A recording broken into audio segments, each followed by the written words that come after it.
Bienvenue dans cette nouvelle édition du 12-15. Voici les titres de l'actualité. L'ancien président du Tchad, Hissène Habré, connaît désormais son sort. Le tribunal spécial africain l'a condamné ce lundi à la prison à vie pour crime contre l'humanité. Également dans l'actualité, Simone Gbagbo, l'épouse de l'ancien président ivoirien Laurent Gbagbo, comparaît ce mardi 31 mai devant la justice ivoirienne. L'ancienne première dame est poursuivie pour crime contre l'humanité suite à la présidentielle de 2010. Et puis, les Égyptiens se mobilisent pour soutenir la compagnie aérienne Egypt Air. Après le crash de l'avion le 19 mai, les passagers égyptiens ont multiplié les soutiens envers cette société de transport aérien.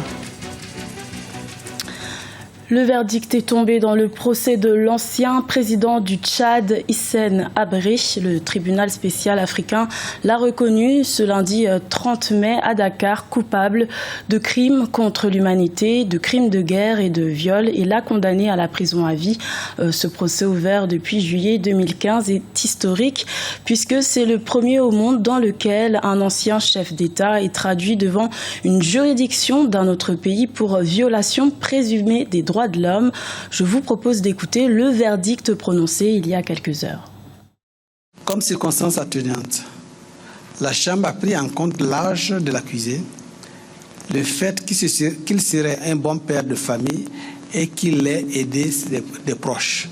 Toutefois, la Chambre n'a accordé qu'un poids extrêmement limité à ces circonstances atténuantes au regard de l'ampleur et de la durée des crimes commis et du degré d'implication de l'accusé dans leur commission. La Chambre conclut, après avoir apprécié la gravité des crimes commis, compte tenu de la situation personnelle de Hissène Habré, que les circonstances aggravantes l'emportent nettement sur les circonstances atténuantes. En conséquence, Hissène Habré, la Chambre vous condamne à la peine d'emprisonnement à perpétuité. Dit cependant n'y avoir lieu à la confiscation des biens saisis.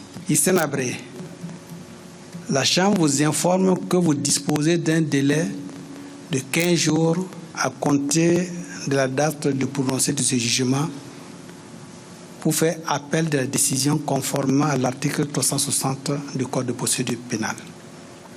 Voilà en somme la décision rendue par la Chambre. Mais à l'endroit des avocats des parties civils défense et également à monsieur le procureur,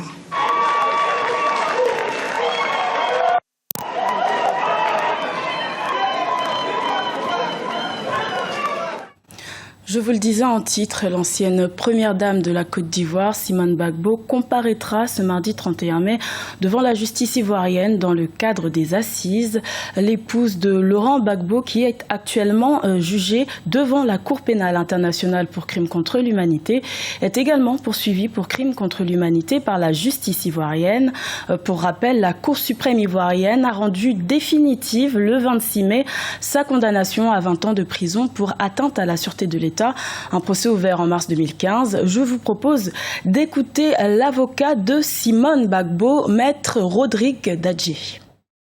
Dire qu'elle aurait planifié la mort de personnes issues du Nord, je trouve ça absurde parce que dans sa famille, il y a des personnes qui sont issues du Nord.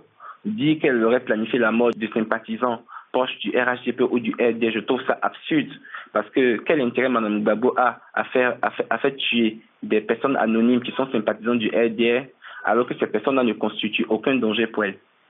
Si Mme Gbagbo devait poser de tels actes dans l'absurdité, ce serait contre les dirigeants de l'opposition qui pourraient constituer un véritable challenge pour elle. C'est éliminer ses opposants politiques qui peut être intéressant pour Mme Gbagbo, mais quel est l'intérêt pour elle d'aller faire tuer des personnes, de braves gens anonymes qui sont à Bobo, à Yopougon et qui n'ont aucun lien et qui ne constituent aucune menace politique pour elle. Je trouve ça complètement absurde. Et ça ne fait pas partie de la personnalité de Mme Gbagbo. Elle n'a jamais fait tuer un seul Ivoirien et n'entend pas le faire. Elle a mené ce combat pour la démocratie en Côte d'Ivoire les mains nues sans avoir jamais pris les armes. Elle avait bien la possibilité de le faire. Nous avons vu qu'en 2002, des Ivoiriens ont décidé de prendre des armes pour tuer d'autres Ivoiriens au motif qu'ils voulaient faire changer le régime constitutionnel. Mais Mme Gbagbo, en 30 ans de politique, n'a jamais pris les armes une seule fois. Pourquoi devrait-elle les prendre aujourd'hui qu'elle était ex-première dame et qu'en plus, son mari avait gagné les élections au regard de la décision du Conseil constitutionnel?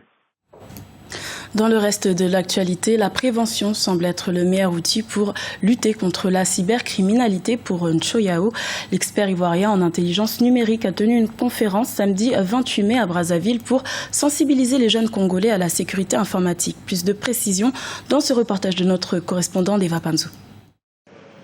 Êtes-vous sûr d'être seul sur votre ordinateur ou votre téléphone? C'est le thème qu'a développé Ncho Yao au cours d'une conférence sur la démystification de la cybercriminalité ce samedi 28 mai dans le 4e arrondissement Mongali à Brazzaville. Durant près de 3 heures, l'orateur a sensibilisé les participants sur les risques liés à l'utilisation des nouvelles technologies. Expliquer aux gens ce que c'est que la cybercriminalité. Vous savez, aujourd'hui, on pousse les Africains à développer des applications mobiles, à utiliser l'Internet, à utiliser l'ordinateur, à utiliser des smartphones, sans réellement leur expliquer les risques. Alors que nul ne peut ignorer qu'il y a beaucoup de risques liés à l'utilisation des nouvelles technologies. Il fallait donc une conférence qui explique les problèmes liés à ces technologies et comment se protéger efficacement. Plusieurs démonstrations ont été effectuées. Piratage des comptes de messagerie, détournement d'appels téléphoniques, mais aussi le contrôle d'un téléphone à distance sans connexion Internet. Ncho Yao compte sur ses amis installés au Congo afin de se lancer dans la formation. Aujourd'hui, nous engageons le chantier de la formation en permettant aux gens d'avoir des bourses qui réduisent les programmes de formation souvent à plus de 75% et donc qui permettent à tout le monde de se former et occuper les postes les plus prestigieux dans ces entreprises qui n'ont pas encore pensé à la sécurité informatique. Au terme de cette démonstration ou démystification, les participants ont retenu la leçon. De belles opportunités pour la jeunesse africaine, on va dire, parce qu'aujourd'hui, la cybercriminalité est un phénomène qui aujourd'hui nuit gravement à certaines populations, à des institutions. J'ai retenu qu'il était très important, vraiment crucial, de maîtriser la technologie, donc savoir sécuriser afin d'empêcher justement que des pirates, des hackers puissent pénétrer et voler des informations, des données. Les intervenants se sont plaints de l'absence des agents du ministère des Postes et Télécommunications ainsi que ceux de l'Agence de régulation des postes et communications électroniques. Ncho Yao poursuit son tour d'Afrique. Sa prochaine conférence est prévue en juin prochain à Kinshasa. Élan de solidarité en Égypte après le crash de l'avion de la compagnie Egyptair disparu le 19 mai dernier en mer Égée. Les Égyptiens se sont mobilisés et multiplient les soutiens envers la compagnie aérienne. En parallèle, les recherches sous-marines pour localiser l'épave et les boîtes noires de l'avion ont débuté jeudi 26 mai. Oumou Kalsoumba.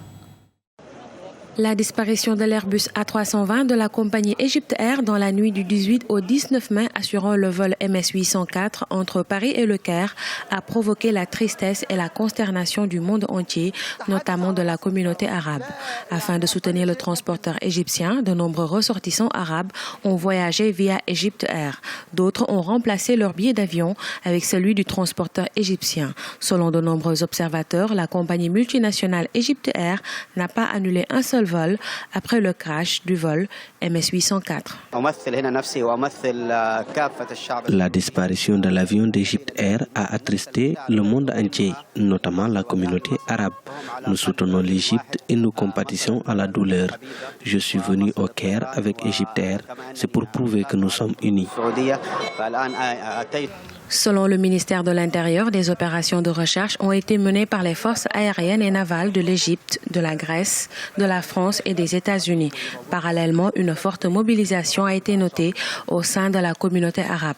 Vêtus de t-shirts à l'effigie Support Egyptair, soutien aux familles des victimes, les ressortissants arabes ont rendu un vibrant hommage aux victimes du crash du 19 mai. Nous sommes vraiment touchés par cette forte mobilisation.